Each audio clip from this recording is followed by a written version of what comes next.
A few weeks ago, someone on Twitter made a list of games that together form the worst gacha game. Let's take a look at the list. First of all, we have the writing of Wuthering. Okay, is Wua's story not that great? Yeah. Do the characters only serve as the patch waifu and gets forgotten immediately after the story ends? Yeah. Is it the worst story in gacha game? Fuck no! Now they did fix the list with a bunch of Infinite Nikki. I don't understand the Infinite Nikki slander. I mean, sure, the 1.5 update was bad, but I don't think it's the definitive worst in any of the categories here. But I don't play the game, so maybe I'm just ignorant. Even if all the slanders are valid, this list still kinda sucks actually. The categories just don't make sense to me, like characterization, which to my understanding means how the characters were written, which I would argue could be clumped together as the story of the game. Also, there's voice direction. Since launch, who the fuck cares about this? So yeah, for this video I decided to make my own list, with the categories being worst story, worst world building, worst gameplay / combat, worst character design, worst power creep, worst monetization, worst optimization, worst community, worst UI, worst soundtrack, and finally, worst reputation. Now, some of the games I'll be choosing are games that you literally never heard of, like bottom of the barrel, the deepest part of the fucking sewage. Still, I would like to disclaim that the games I picked might not be worst to some people, because at the end of the day, everything is subjective opinions. But at least with my take, you can form a pattern recognition for the games that are bad and might become the worst. Plus, I believe that my list is better than the list on Twitter. No hard feelings. Anyways, let's get started with... Yes, I combined these three categories together, because I found the perfect game, well technically a genre of games for all three. First, I want to ask, what constitutes as the worst story in gacha? A lot of you guys would say that the worst would be something that you would puke out your dinner upon reading it. However, something like that is still subjective opinion. Someone out there, no matter how bad the story is, could still defend it.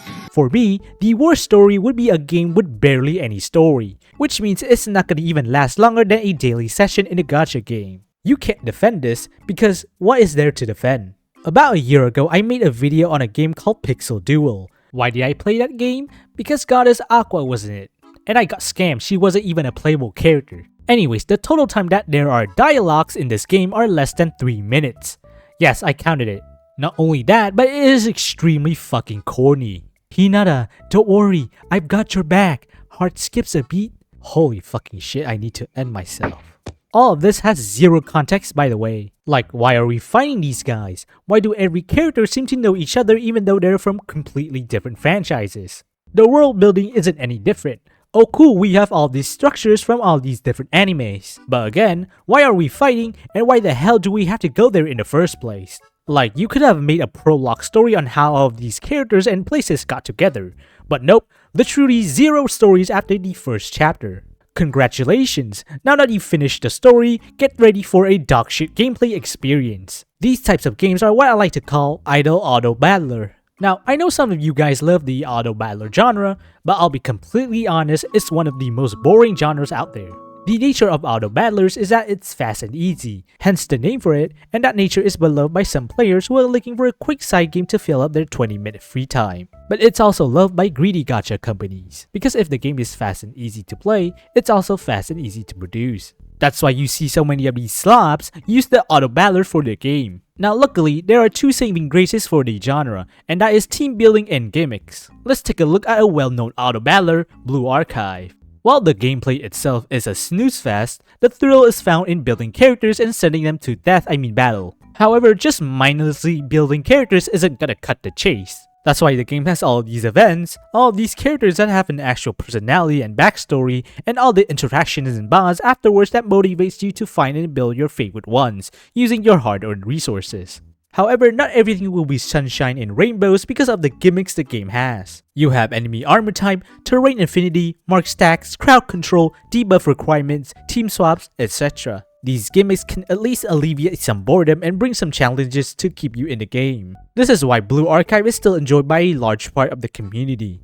These auto battlers, however, like Pixel Duel, not only has no story whatsoever, the gameplay works mostly on numbers. You wanna beat a stage? Just get your team's power number higher than the opponent and you'll beat it 99% of the time. The only kind of gimmick these games have is elemental advantage. Water beats fire, fire beats earth, earth beats water, like literally every game has this and nothing else. I can assure whatever ability the character or the enemy has does not matter. And even if it does, I literally do not see it changing the outcome of any battle. Also, I haven't talked about the idle part in these games, but it's just the stamina system in other mainstream gachas, just with more menus, more buttons, and more monetization shoved in your face. Anyways, with that being said, it is fair to say that Pixel Duo deserves the title of worst story, worst world building, and worst gameplay/combat.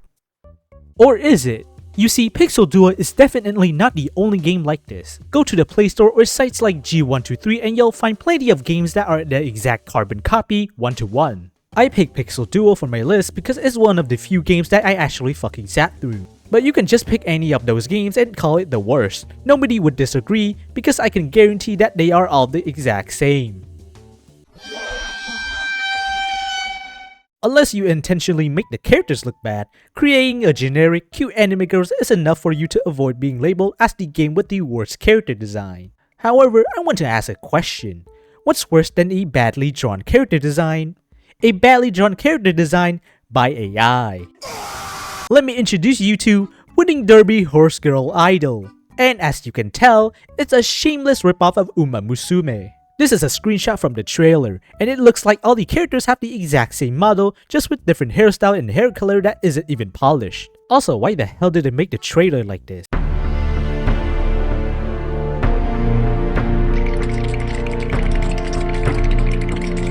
Yeah, I think all the horse that lost got executed and turned into glue.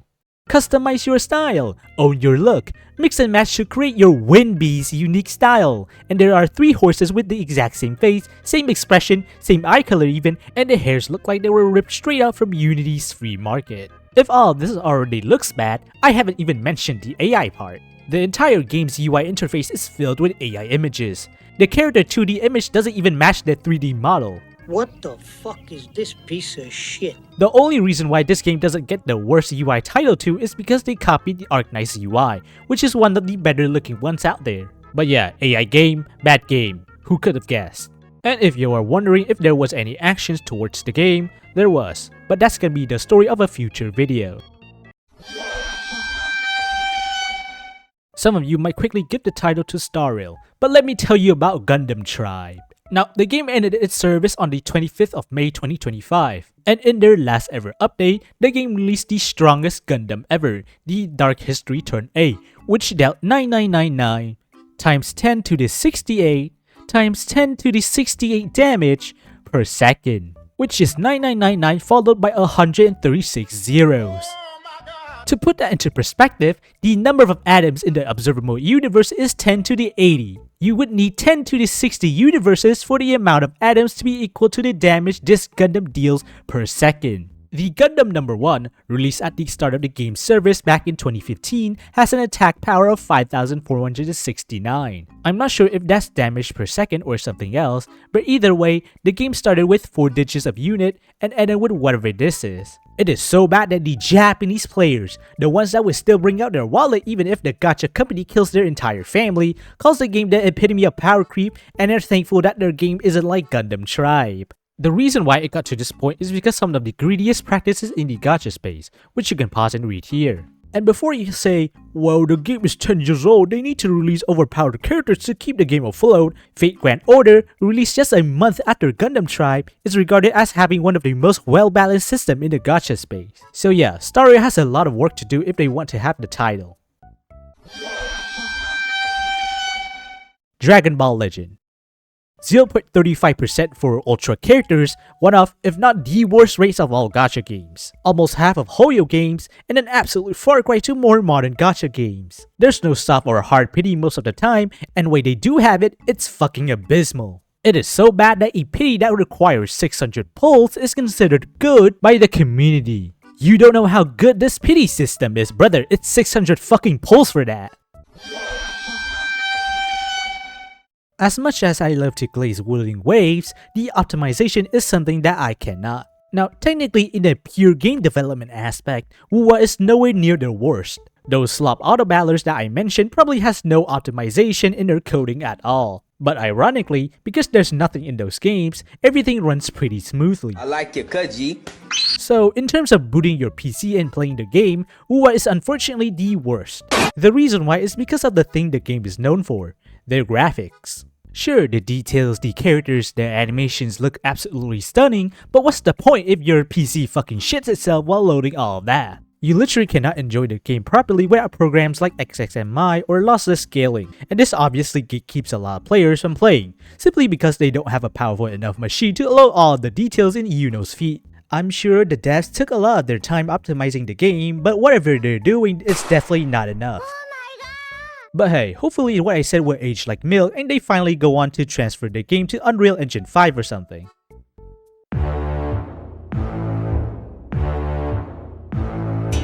I know that as soon as some of you saw the category, there's gonna be pointing, there's gonna be blaming, there's gonna be slandering at the other game that is not your favorite precious. But ladies and gentlemen, there could only be one correct answer. Well, technically two, because we're gonna bend the rules a little bit. It was originally one game per category, but there's just no way that would work for this, especially since both games are the worst in their own ways. The worst community in Gacha is the kid of the Genshin fandom and the Wuthering Wave CCs. The Genshin fandom, I don't need to explain much here. Every single week, sometimes every day, there's a drama happening on Twitter. Now, I know that you should never trust a Twitter user's opinion on anything because half of them are probably LARPing, but because they are the loudest bunch, unfortunately everyone outside of the fandom will think that they are a part of it, and so the actual fans will have to take the responsibility. I'm looking at you, Forsaken. Anyways, it's always either some VA getting harassed for a joke, complaining the game doesn't fit 100% of their standard, or sending death threats to someone because they disagreed with your character's sexuality, even though none of that is ever confirmed by the developers. And I know those are problems in every gacha community, but because Genshin's player base is the largest by a mile, all the problems are echoed much more than the other games. Now let's talk about Wuthering Wave CCs. Not only do they arguably have the worst person in the entire gacha CC space, but the amount of glaze they give to the game is the same as the Libranis give to their fucking king. Now I know that glazing WUA is a pretty valid thing to do considering how great and generous the game is. However, it's glazing to the point that you're completely ignoring the major issues the game has. Like, I have not seen a single CC that primarily makes WUA content talks about, the fucking horrendous optimization in the game, the growing monetization concerns, or the biggest one, the fact that WUA's story is just not that good at all. 3.1 story did show some promising, but like 2.5, I'm skeptical if they can keep it up. I think that they know the problems, but because the glaze must never stop, they talk 10 times more about what WUA did well to bury the bad. Wuthering Waves proved everyone wrong. They fixed everything. Fix what, man? World hunger? And there's also the nitpicking and bashing on Hoyo, but to be fair, Hoyo is doing abysmal right now, so almost every nitpicking is gonna be valid. But sometimes things does slip through the crack, and yeah, it does not look good at all. Listen, I'm all for dogging on Hoyo and pushing the agenda for my daddy Solon Lee because the glaze must never stop. But come on guys, if you want to nitpick, just nitpick the right reasons. It's not that hard when it's Hoyo, you know. The general consensus for the worst UI is Grand Blue Fantasy. Unlike most games where the loading time is mostly reliant on your hardware capability, the loading in Grand Blue is reliant on your ping. Now, this usually isn't a big problem since most games have multiple servers. Grand Blue only has one, so if you're far from Japan, you're fucked. The UI is just a clusterfuck and an absolute pain to navigate. To do a single action in-game, you have to go through a bunch of menus one by one, and there are a lot of menus. And from what I heard, there are no direct buttons to do another action related, so you have to sit through the menus once again. Now luckily, not everything is doom and gloom since there's a feature in a game called Bookmark, where you bookmark menus you regularly go to on the main screen. It's a pretty good feature, but I feel like it's just a small bandage on a large wound that the devs barely addressed throughout the game's lifespan. Not only that, but the fonts and design are just really outdated, though some people do like the nostalgic vibes of it, so I won't judge too much. So yeah, compared to modern day standard, the UI is just absolutely horrendous. Honorary mentions to Honkai Impact, Alchemy Stars, and Fate Grand Order for their bad UIs too. This is the hardest category to pick any games from. All of them are just good. Even the slop games I talked about can make some pretty okay soundtrack. I decided to do research, and the name I found the most for the game with the worst soundtrack is Brave 9, aka the original Brown Dust game. I took a listen and it was alright. Some of the tracks do sound low quality. I don't know if uploading to YouTube makes it like that or it was originally like that. But that is not the main criticism. The thing people point out about the game's music is that it's very forgetful, and I agree. It feels like the music is just there solely as a placeholder for the background. There's no emotion when listening, there's no hype or anything, the music is just there existing. And I get that some of the songs wanted to bring out the epic old medieval vibe, however all of them are pretty basic, not really any substance. And considering the competitiveness of gacha game music, unfortunately there is no option that is worse than Brave 9, unless it's a game with no music at all, which I believe doesn't exist. Now technically the music of the slop auto battler games that I talked about is pretty much as forgetful as Brave 9 too. However, I don't want to have Pixel Duo in another category, so we're gonna have Brave 9 as the game with the worst soundtrack. But here's the thing, I feel like the game's music isn't at a level where it deserves this title. I believe someone could easily find a worse game, so I won't place too much faith in this category.